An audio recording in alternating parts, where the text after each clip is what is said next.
Absolute power corrupts absolutely. That's the quote that comes to my mind when I think about the current ruling party down here in South Africa, the ANC.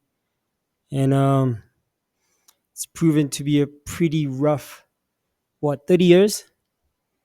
Not rough to say, things have been tough or anything of that nature, but I will say that it's proven to be, that quote just proven to be extremely accurate in our case with our politics here in South Africa. And ever since then, we've had our seventh election, which was last week on the 29th of May, and we've witnessed a huge shift in power. The power now has been distributed. I wouldn't say evenly. They still hold a large majority of the votes as far as the results are concerned, and the only difference now is that they don't have the majority ruling power now. Currently sitting at 40%. Mm, yeah, that's a huge decline from 5 years ago with the elections where they had, I think, over 55% majority vote across the nation. And yeah, that simply means that they don't have as much power as they did 5 years ago or as they did in the past 30 years. So, yeah, that's what's currently happening in South African politics. And for my UK and US audience, who so happen to be the large majority of viewers for or on this channel, which I really appreciate, I would like us to just have a look at South African politics for a sec because I'm into US politics, but this is a pretty huge, huge moment in our current events here in South Africa. Ladies and gentlemen, my name is Brian Seven, and thank you so much for coming back to the channel. And without any further ado, let's get right into it. Now, top out. MacG Podcast and Chill, episode 561. Lego. So what was your biggest outtake from the elections? That the people have spoken. Remember when the chair is he the chair?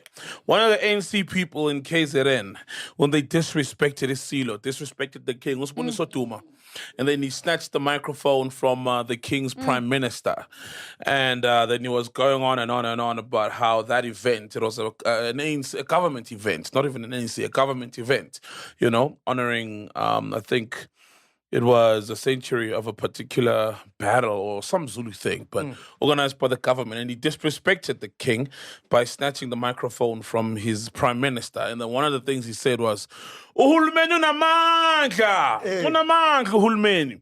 But that's not true. It's the people who've got the power. And these elections proved that. It's the people who've got the power. Mandela once said, if the ANC does to you what the apartheid government did to you, you must do to the ANC what you did to the apartheid government, right? And here we are now. They've said this is a loss. They've lost the elections. They've lost the power. You know what I mean? So my biggest take... Yeah, when he says they've lost the election, he's not saying they lost the election. He's saying, like he just corrected himself, they lost the power. They still the ruling party in our current government. I'm just explaining this for the US and UK audience since they are the ones who are, watching the content. But no. ANC is still top dog here in South Africa, but it's not the same anymore.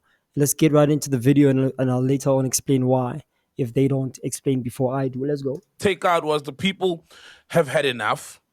Also, it would be interesting to see the stats, Like, hey, white people vote, man. Hey, Too much. Hey, man. Hey, vote. They make sure. Hey, vote. Yeah. Hey, no, even black people came out, etc. It would be interesting to see of the people who didn't show up, such as Ghost Lady, white people, how many of them didn't show up? Those that registered. Yeah. You know what I mean? And to see how many black people didn't show up, those that registered to vote. Because the turnout was, it dropped. I think last election was 70%. This one was like 58, 59%. For real. Yeah. That's a big, major, big decrease. 12% is a lot. The turnout was underwhelmingly low, okay? It just goes to show that people are not really interested in correcting whatever system has been going on for the past 30 years as far as replacing the system that's been operating We've been under the ANC governance since 94. It's been quite a long time. And I think it's about time we restructure the power in this country. But the only way for us to do that, rather, is for people to actually go out and flip and vote. People are not voting, right? People are not voting. What I have on my screen currently is the voter turnout. Feel what I'm saying? And yeah, Gauteng being the smallest province in the country, but holding the largest population in the country, has the highest turnout. That makes sense, right? And then you have Northern Cape being the largest province or state for you US folks out there.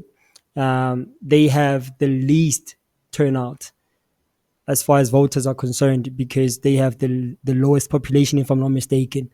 Okay. Yeah, don't put Lesotho into consideration because Lesotho is its own country, probably the only country that's within a country. Okay, so we don't count Lesotho as as a part of South Africa. It's its own country with its own policies, ran by its own king, etc., etc. So yeah, before I pop out the voter turnout, let's continue on with the podcast, and I'll pop it up That turned up to later. vote. You know what I mean? So that's also disheartening. You know what I mean? Yeah. That people, no matter what. And also another thing that's disheartening is Eastern Cape, you disgusting. Jesus, did you see? And Limpopo. Hey, my people Eastern in Cape is Your bomb people, clan. guys, your people, man, no, hamba, Hey, nigga. chief. Hey. Everybody voted the ANC. Guys, but look, am I right, Swab, all right? Yeah. But it's also like, guys, we see videos every week at Eastern Cape. Complaining Abantwana about bahamba pit emanzini, ama-toilet, babaphoshela ngaphandle, Yeah. abanye Yep. babaphoshela in rivers in 2024. Service delivery in the Eastern Cape has been horrifyingly underwhelming. Okay. They've been complaining on TikTok, they've been complaining on all social media platforms about lack of service delivery, like Sol just mentioned now that they're still using pit toilets to take or to do the number two. Still bathing in rivers and shit. That's some rural shit. Okay, that's some rural things that people should not be going through in 2024 here in South Africa under a democratic party that's ruling the nation. That's the opposite of what our forefathers, ancestors, and our grandparents fought for. During the apartheid, as y'all like to call it, regime. I'm just saying, if you guys feel like um, the government there in the Eastern Cape is failing you guys, then it would make sense for them to actually vote for a different party. You get what I mean? Voters turnout. Let's check out the Eastern Cape. I see we had over 3 million, almost 3.5 million registered voters. Out of those 3.5 million, only 1.8 million showed up, which was a 53% voter turnout, which was pretty decent as I look at the percentages for the rest of the provinces turnout. It looks like Gauteng had the highest with 62.31%. They had the highest turnout. That's 3.5 million people pulling up to vote. Wait a minute. What am I? I'm looking at the KZN. Sorry, my bad, ladies and gentlemen. KZN is the one that has the most turnout, the highest turnout. Gauteng following up with 61.91%. And again, the lowest registered population in the country seems to be Northern Cape, probably because they have the lowest population in the country as far as numbers is concerned. And yeah, Eastern Cape 53, a lot of people pulled up to come vote from the Eastern Cape. And a lot of those people, a large majority of those people voted for the ANC, which is clearly disappointing them as things aren't going as well as they should be. Um, what I have here on my screen is the number of votes that they received, ANC, from the Eastern Cape. Let me quickly, it's right here. Okay, cool. They received 1.1 million votes, man. 1.1 million votes from the Eastern Cape alone. Nationally, okay? That's crazy. That's crazy if you ask me. Feel what I'm saying? They had a lot of votes from the Eastern Cape. Scary, scary numbers. And I just don't know, man. I mean, 1.8 million votes came out of the Eastern Cape, and 1.1 million of those went straight to the ANC. So people in the Eastern Cape are happy with the ANC. They happy with, the poor service delivery that's going on there. It's either that or there's heavy corruption when it comes to votes there in the Eastern Cape. I don't know if parties are able to buy votes. Feel what I'm saying? It's a possibility. I mean, corruption is all over the place here in this country. We've seen the exact same thing happen in the U.S. elections. Governments buying votes or whatever, parties buying votes and etc. Probably was the case in the Eastern Cape as well, because the general consensus is that people in the Eastern Cape are tired of the ANC, but somehow they still gave them 1.1 million votes out of a total of 1.8 million votes. Bro, makes no sense to me. Absolutely no sense to me. uh, out of out of out of all the votes that came out of the Eastern Cape, the DA only got just under 300,000 of those votes, which is a whopping 14.6%. Um, and the EFF only got 10% of those votes. Yep, that's just under 182,000. Get what I'm saying? Um, I don't know, man. For like as of today, personally, I don't want to hear any complaints from anybody from the Eastern Cape talking about, oh my God, this and the third, we hate the ANC, blah blah blah. They're not delivering. You guys voted for the guys, so I guess y'all enjoy the um the service delivery that they are not providing. Clearly you guys are happy with that. I don't know, maybe there's more to it. Maybe you guys should probably, dumb it down here in the comment section. Let me know exactly what happened. Click the like button while you at it. Make sure you click the sub button while you at it. Make sure you ring the notification bell while you at it, so you notify when I drop the next video. Ladies and gentlemen, my name is Brian Savannah. Let's keep going. But you must remember, people get that it. side, like in the rural areas, they don't have access to information like we do. It's not an And they don't have excuse. access to toilets too. You know what I mean? So that's a wake up call. It doesn't. You don't even need information. Yeah. You're like, yo, the But all they know ANC. is Daily ANC, bro. struggles is your Huh? information. All they know is ANC. They probably don't even know the other parties. Well, they go to the ballot papers and they saw other parties. Yeah. Come Yep. on, bro. No way it's EFF. They don't know about EFF. They don't know about MK. Come on, Come Mac. on, Mac. Come on, bro. Come on, Mac. Even if they don't know about EFF, they definitely know about Jacob Zuma. They definitely know about the MK.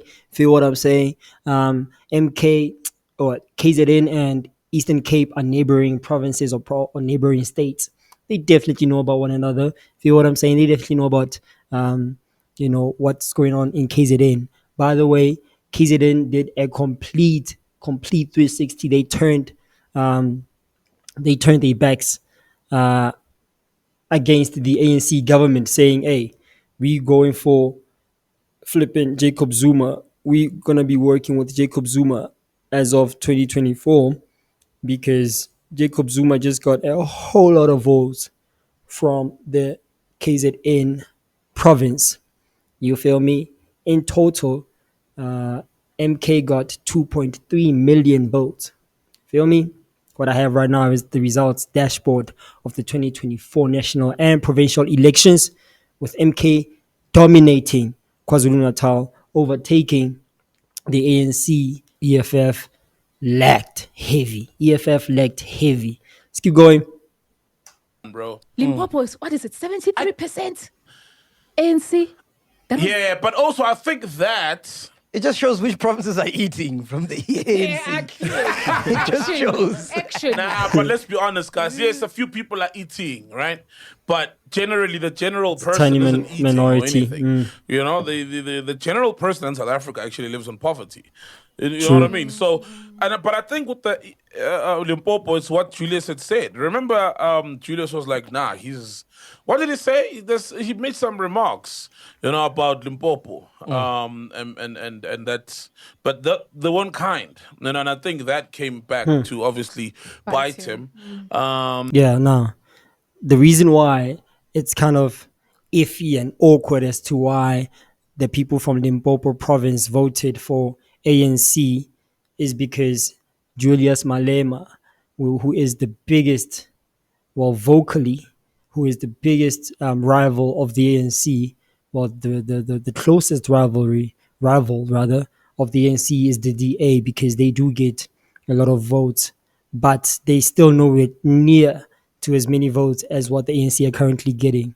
But the EFF has been vocal about the ANC's lack of service delivery, the ANC's corruption, and EFF, or Julius Malema, I might say, derives from the ANC as he left that party to start his own party as he was just fed up with the corruption that was going on there. You get what I mean? So now he's from Limpopo.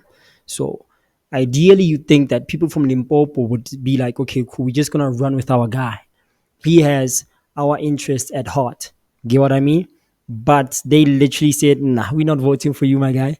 They did not vote for the EFF. In fact, the EFF experienced a decline in votes as opposed to an increase in votes. When we look at the previous elections back in 2019, yeah, haven't been any much progress with the DA either. They've been rather stagnant, no growth whatsoever, at least not a decline, okay, but definitely a knock in the EFF being the one that did not get the votes that they wanted, especially from their home province. Feel what I'm saying? Anyway, let's keep going. That whole open borders thing also came back to bite him because literally people when they cross from Zim they enter Limpopo, so the yeah. people there know The the issues. scourge of the problem. They feel Yeah. it on the ground as well. So I think those two things, even when he said that he will not put South Africa first, if it means that he needs to not support struggling Africans in Do the you think form it's of time? our neighbors. Do you think it's time for him to step down, Malema? Bro, he said it's not. You Before never. we discuss Malema stepping down, Saul made a very good point there. I missed that. Yeah, no, Saul made a very good point, stating that the reason why, probably, possibly, one reason why the people from Limpopo didn't vote for EFF is because of the policy that the EFF holds, which states that they're gonna have an open borders policy, meaning any African can enter and exit the country at will. No passports required. Everybody can come in. Dala what they must, as long as they law abiding, you know, fellow citizens, so to say. So basically, he's trying to say that, hey, if the United States of America is able to have different states that basically work together, have regulations, and you can basically use one passport to jump from one state to the next, or your identification to jump from one state to the next without, let me correct that. You don't even need a passport, okay? It's just a bunch of states there where you can just roam around, excuse me, freely without anybody asking you for a passport, okay? So basically, Malema is saying, okay, cool. If they are able to do that in the United States, why the hell do we have borders in Africa? It should be a stateless continent as well. Not stateless continent. What am I saying? Yeah, no. Yep, it's a Monday. Excuse me. Why do we have what you say? Why do we have borders in Africa when they don't have borders in the United States? Why do we have different currencies in Africa when they have one currency in the United States? So basically, he's just trying to adopt that that system that they have running the United States and applied here in Africa. But first, starting with his home country, with his South Africa. Yeah, I could see it happening. I mean, he's just following an example that's currently going on in the States. But, it's just not black and white like that. You know what I'm saying? It's just not black and white like that, especially considering the fact that people in his home province, which is Limpopo, are struggling with employment. There's been a huge decrease in employment, or a huge increase in unemployment, especially amongst the youth of South Africa. You get what I mean? So basically, if you are allowing foreign nationals to enter the country, this is the argument that most South Africans are making. If you are allowing foreign nationals to enter the country and basically, operate in our economy, when we as South Africans or South African youth don't have, the leverage to operate in our economy, that's a bit bombo clat, because now we are unemployed, we are not getting jobs, and you saying that anybody in the continent can pull up and dollar what they must. That's a bit tricky. How about, as they suggesting, we fix our issues first down here in South Africa for the youth, to make sure that there's more jobs, more opportunities for the youth. And then once we have a stable economy where the youth is able to contribute to the economy with their tax paying money or whatever, then you can open the borders. Then we can have the discussion as to, okay, we can open borders and basically figure out the way to, distribute the wealth throughout Africa. You know what I'm saying? Which is pretty valid. But Malema is like, nah, there's no way I'm gonna watch my brothers in Zimbabwe starve while there's opportunities in South Africa. Let them in, let them in, let them in. So it's like, hey, the reason why people in Limpopo are turning against Malema is because they're experiencing that let them in concept or policy firsthand. Soon as you jump the border of Zimbabwe, when you enter South Africa, you landing onto Limpopo. And yeah, the people there are probably saying, nah, my guy, I don't think that's going to happen. Turned against him, went straight to the ANC, the same party that they hate. They went straight to it. I think it's one of those things like, yo, um, rather the enemy rather the enemy you feel me? Uh, MacG's like, hey, if you can't beat them, join them. MacG's like, clearly people in Limpopo have been eating or are eating through the ANC government, and that's why they're voting for them, which is partly true. Okay, I could see that happening. But yeah, nah, I understand why the people from Limpopo turned against Malema. Anywho, as we continue, Lego. Never. He'll never. No, but do you guys think it is? Because clearly the people are saying they don't want him. Yeah. Yes. Because, yes, just like with Cyril, I think he must also step down. You know what I mean? And give somebody else the steering wheel. Cyril to take failed control. dismally. Ah, bro, But he's my out. nigga- I don't see a way back for him. Yeah. Because like now ANC can either has to go into coalition with someone, and people within the ANC, some top members are saying if they go into coalition with the DA, they are out because it's a betrayal on the struggle. It's a betrayal on the liberation that they fought for us. And on the other hand, MK are like, yo, we're not gonna go into coalition with the ANC of Ramaphosa. They want him out before that conversation can happen. So he has to fall on his sword. My biggest take was, hey, white people are smart, man. These fuckers are smart, bro. In what way? It just goes to show, like, our leaders are very short-sighted and they got egos. They don't think long-term. But if you check, my biggest take was how the white people managed to divide the black vote. Because if you look, right, if you're white, you can either vote DA or that VF, whatever. Yeah, Freedom Front Plus. Right, Yeah. that's it. Two parties, Okay. right? Essentially, yeah. But Okay. if you're black, there's so many parties to vote for. And if you look at ANC, MK, and EFF, that's ANC, bro. Yeah. That's Ooh, majority. that's a valid much. point. But they managed to divide them. Yeah. Oh, wow. And there's other people. Because DA didn't grow. How is it what if they are like That's a very good point MacG's making there. Hold up. Let me pop up my charts here. Let me pop up my flipping that's valid. Divide and conquer. Results dashboard. If the ANC, if the DA is getting 3.5 million votes, if MK and EFF didn't exist at all, I'm not gonna mention the other parties, IFP, PA, VF, etc. I'm not gonna mention those parties.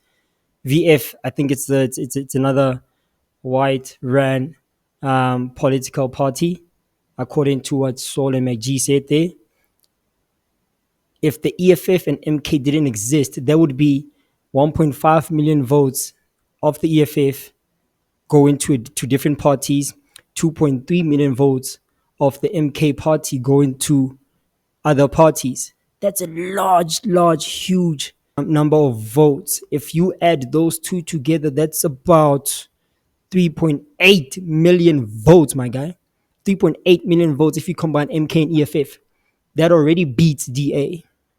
You get what I'm saying? MacG made a very good point because he said MK and EFF are derived from ANC. MK being Jacob Zuma being the former president of the ANC or of South Africa, EFF being Julius Malema, who also came from the ANC. So if they just combined their votes together or formed a coalition together, they would actually, you know, be what?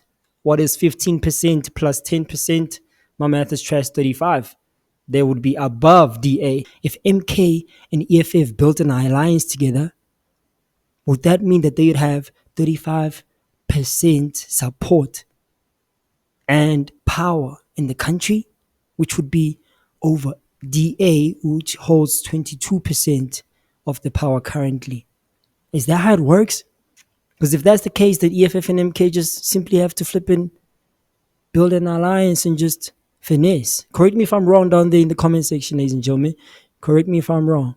Anywho, as we go on, Doing? How That's is it they are interesting. doing? By forming all these other parties, like for example, your Rise Mzansi, your Funding them. Bossa, by Yeah, funding by funding them, You understand? essentially. Now, as a black vote, it's no longer one vote. Because if it was one vote, let's say you had to choose either between EFF or ANC, ain't no way DA would get those numbers. Or like, Gotcha. you know what I mean? Yeah, true. Oh. maybe Yeah. not get those numbers, but ain't no way DA would be as big. Yeah. And also, man, people have money to play, bro. The same white people, all the money that was spent on Rise, on Abo, Musi Maimani, all those millions down the drain. How many votes did Musi get? 0 points. Yo Busale. Yo Busale. But he was there Yo to be Busale. Yo grateful. Busale. With family. I saw him post, thank you for everyone, the South Africans that voted for us. Then somebody was like, hey, my man, you can thank these people individually. It's going to take you a few minutes. Hey, but did you see him clapping back at the celebs? That was funny, man. Oh, he shame, was man. dragging This them. one. Yo, he was dragging them. What did That's he what he's drag, man? good at clapping Yeah. back on Twitter. This politics thing, And also, I don't get guys and their egos. What is it? Are guys like political entrepreneurs? Why can't you join an existing party that you believe you could, have a value in? Songas Ozibi is an incredible, smart guy when you hear him speak, the Rise Mzansi guy. Yeah. He's an incredible human. And you're like, dude, why don't you fucking join a party that aligns with what you believe in and be of value there? Musi is smart. Why don't you join? You know what I mean? But they all want to be the guy. So you're like, Herman as what well. is They this? could all come together. Even Herman, yeah. Yeah. They all just want to be the guy. They want power, bro. Thank you, bro. What is all this? about You power. want to help the country or you want to help yourself and your situation in life or you want to line your own pockets? Let me find some of the tweets that Musima made. That I was saw funny, it. man. And also, how many votes did he get, fuck checker? Hello, talking that nigga, that snitch. I ain't been up on the block in a minute.